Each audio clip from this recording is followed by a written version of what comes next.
আসসালামু আলাইকুম ভিউয়ার্স, আজকে আপনাদের সাথে পরিচয় করিয়ে দিব রাজশাহীর ঐতিহ্যবাহী একটা খাবার মাসকলাই রুটি, যা রাজশাহীর ভাষায় কালাই রুটি নামে পরিচিত। তো চলুন আপনাদের সাথে এ থেকে জেড পর্যন্ত কিভাবে এই রুটি বানানো হয় আপনাদের সাথে শেয়ার করি। প্রথমে এখানে চালের আটা নেওয়া হয়েছে। আমি যেহেতু 2টা রুটি বানাবো তাই অল্প পরিমাণেই চালের আটা নিয়েছি। এখানে পরিমাপটা বলে দেওয়ার মতো না। তারপরে দিয়েছি পরিমাণ মতো আটা বা ময়দা, খুবই অল্প পরিমাণে দিতে হবে। এই রুটিতে চালের আটার পরিমাণটাই বেশি থাকবে। তারপরে দিয়ে দিচ্ছি মাসকলাই আটা। এই মাসকলাই আটাটা আস্ত মাসকলাইকে ভেঙে নিয়েছে।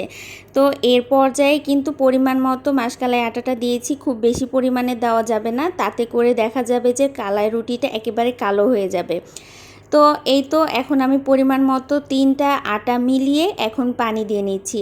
আটাতে সামান্য পরিমাণ লবণ দিয়েছি, এটা দিলেও হবে না দিলেও হবে। এই পর্যায়ে অল্প অল্প পানি দিয়ে মাখিয়ে নিতে হবে আটাটা। খুব বেশি পরিমাণে যদি পানি দেওয়া হয় এক্ষেত্রে দেখা যাবে যে আটাটা একেবারে নরম হয়ে যাবে আর রুটিটা বেলার মতো হবে না। তো অল্প অল্প করে আমি আটাটা খুব ভালোভাবে মথে নিচ্ছি। এই মথার ওপরেও কিন্তু রুটিটা খেতে ভালো লাগবে, সফট হবে। এই তো দেখতেই পাচ্ছেন, সাধারণ রুটি যেইভাবে আটা মথা হয় বা আটা তৈরি করা হয় সেম প্রক্রিয়ায় কিন্তু এটা। মাসকলাইয়ের রুটি বানানোর জন্য আটাটা একদম পারফেক্ট হয়ে গেছে। এ পর্যায়ে যেহেতু আমি 2টা রুটি বানাবো তাই এই তো আমি অল্প পরিমাণে এখন নিয়ে নিলাম আটা, আর এখন শুরু করে দিলাম রুটি বানানোর প্রক্রিয়া। এটা সম্পূর্ণ হাতে বানানো হবে। প্রথমে এই তো গোল করে নিচ্ছি, রুটির শেপ দিয়ে নিচ্ছি, আর এই হাত দিয়েই কিন্তু সম্পূর্ণ রুটিটাই বানানো হবে। আর এটাই মাসকলাই রুটির অথেন্টিক স্বাদ।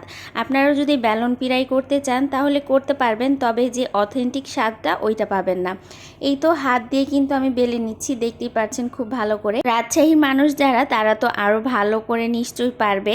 আর যারা অন্যান্য অঞ্চলের একবার মাসকলাই রুটি খেয়েছেন কিন্তু আর খাওয়া হয়নি, তবে মুখে স্বাদটা লেগে আছে, তাদের জন্য কিন্তু এই ভিডিওটা অনেক উপকারে আসবে। আমি কিন্তু এ থেকে জেড পর্যন্ত খুব ভালো করে আপনাদেরকে বুঝিয়ে দেওয়ার চেষ্টা করেছি, তাই আশা করছি সবাই উপকৃত হবেন। তো আমি আরও একবার আপনাদের সাথে শেয়ার করছি। এই তো দেখতেই পাচ্ছেন, প্রথমে আটাটা গোল করে নিচ্ছি, তারপরে এই হাতের সাহায্যে আমি রুটিটা বেলে নিয়েছি। এ পর্যায়ে এখন একটা মাটির খোলা, এটা বলা হয় রাজশাহী অঞ্চলে, এই খোলাতে দেওয়া হয়েছে। এই খোলাতে এখন রুটিটা খুব ভালো করে সেঁকে নেওয়া হবে। এক পিঠ যখন হয়ে এসেছে তখন আমি আরও এক পিঠ উল্টে দিচ্ছি। আপনারা খুব ভালো করে খেয়াল করছেন, খুব বেশি পরিমাণে কিন্তু প্রথম পিঠটা ভেজে নেওয়া হয়নি। এইটা 3বার উল্টে দিতে হবে। প্রথমে একবার হালকা সেঁকে নিয়ে উল্টে দিয়ে তারপরে আরও একবার উল্টে দিতে হবে। তো দেখতেই পাচ্ছেন আমি রুটিটা খুব ভালো করে আপনাদের সামনে উপস্থাপন করেছি, কিভাবে সেকার পদ্ধতি বা ভাজার পদ্ধতি যাই বলেন না কেন। তো আশা করছি অনেকের আজকে এই ভিডিওটা থেকে উপকৃত হবেন। যারা যারা মাসকলাই রুটি খেয়েছেন কিন্তু এখনও স্বাদ ভুলতে পারেন না বা করতেও পারেন না, কিভাবে করতে হয় জানেন না, তারা আজকের এই ভিডিওটা দেখে উপকৃত হবেন। আর ভালো লাগলে তো অবশ্যই শেয়ার দিয়ে দিবেন। কে কোথা থেকে দেখছেন আজকের এই ভিডিওটা অবশ্যই জানিয়ে দিবেন। যারা যারা রাজশাহী অঞ্চল থেকে দেখছেন তারা তো অবশ্যই জানিয়ে দিবেন আপনাদের কতটা পছন্দ এই মাসকলাই রুটি। আর যারা অন্যান্য বিভাগ থেকেও দেখছেন তারাও বলতে ভুলবেন না। তো কেমন লাগলো আজকের ভিডিওটা, আর উপকারে আসলে অবশ্যই একটা লাইক কমেন্ট শেয়ার দিয়ে দিবেন।